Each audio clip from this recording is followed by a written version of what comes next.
Okay, are we starting? Oh, yeah. Hi, my name is Jesse. This is Deanna. This is Heather. Hey. We are a group of Christians that we were just talking tonight, and we were like, we are all so different and so unique and so interesting. So I thought, you know what? Let's talk about it. So my name's Jesse. Right now we're in an Edmonton motel because my wife and I are working for a tree planting company, and our friend Heather lives in Edmonton. I do. She's an Anglican priest. Yes. I'm not a priest yet. I won't be a priest until the 28th of June. See, these 7 o'clock p.m. These are things I don't know. All Saints Cathedral. Be there, be square. Yeah. So, I was raised Lutheran. I've been heretical. There's been times when I took the marriage to Jesus literally, and I thought maybe we'd all be having sex with Jesus. But I went to seminary, and I realized that that's probably not the greatest thing to think. So I don't think that anymore. But I think heresies can be good for teaching us the gospel and orthodoxy. So that's a good explanation of me, actually, in a weird way. Yeah. Okay. Like Jesse said, I'm a deacon in the Anglican Church. I will be a priest on the 28th of June. I'm Anglican, so I take following church doctrine pretty seriously. Not in an unthinking way. Do you take it really seriously? I think I do. But you're still pretty open-minded. If you meet a heretic, you're pretty gentle and loving with them, and you can see their side of things. Well, yes. I don't think that those are mutually exclusive things. Well, I feel like some people might say, "Oh, I take it very seriously." Might be like, "Oh, she's strict. She's like the strict person that's gonna hammer on me if I commit sin."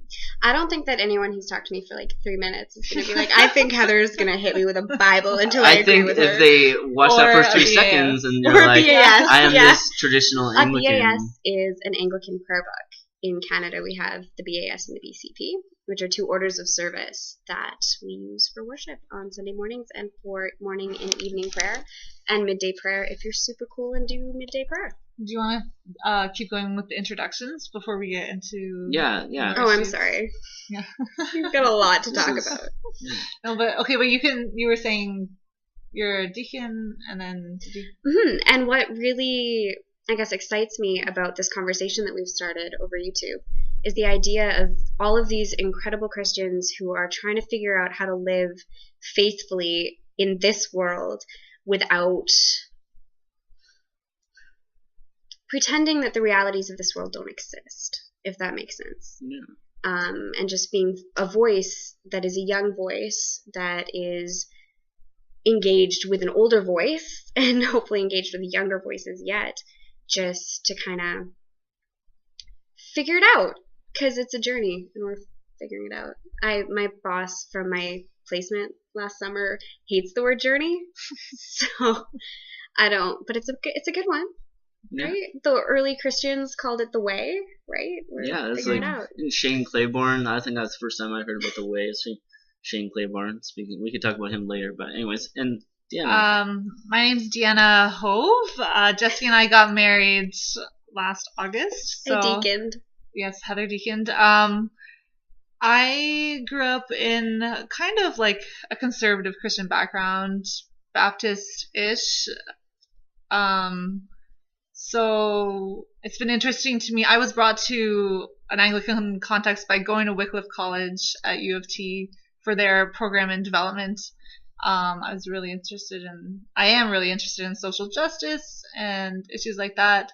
I just graduated, and one of the biggest things that I have taken away from graduating is that my hands feel tied in most areas and feeling helpless in the face of a lot of things. My thesis topic was about how the work that I would love to do and feel most fulfilled doing doesn't really work.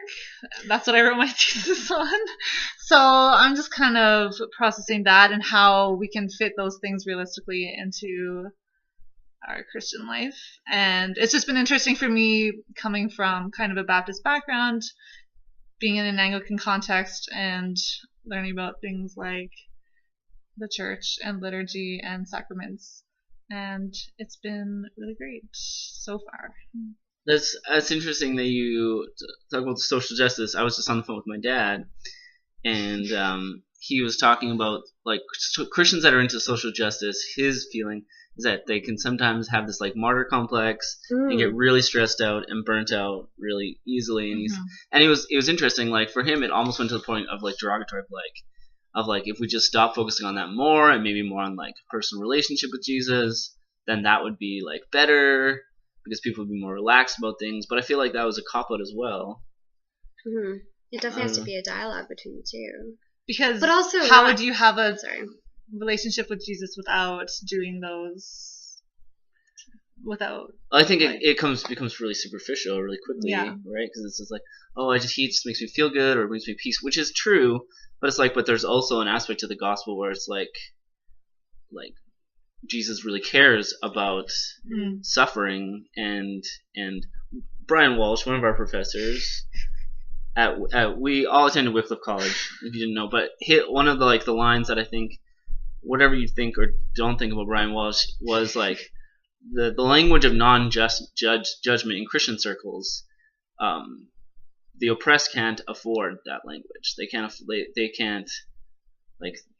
afford that, or they end up getting more oppressed or dying or continuing suffering, while we can just like ignore it. It's like, oh, we don't judge.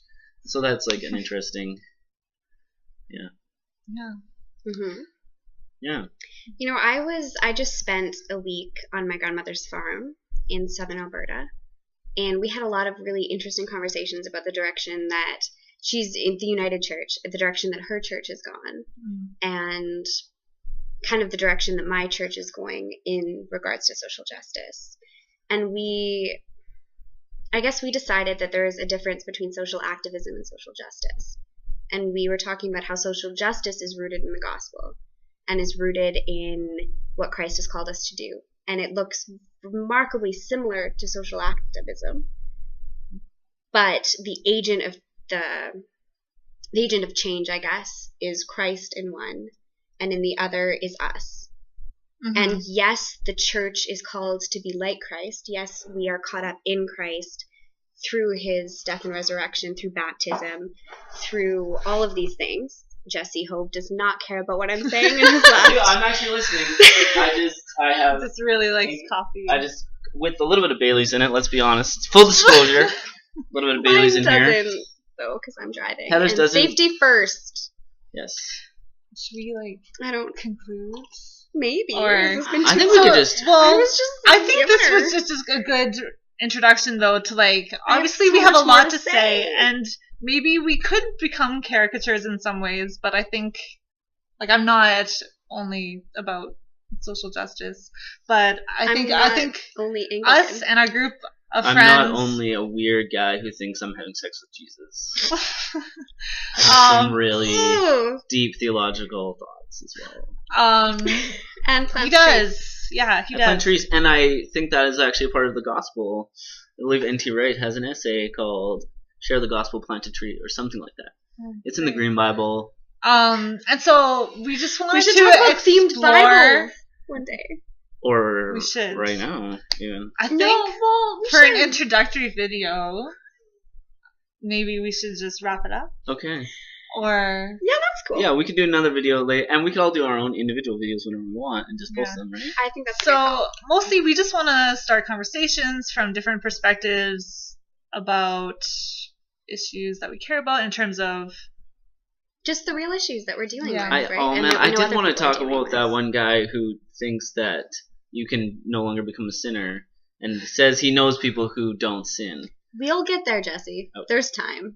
All right. Well, stay tuned. Thanks for listening. Peace. And you'll be hearing from our other friends as well. And hopefully they love it. And we'll talk to you later. Bye.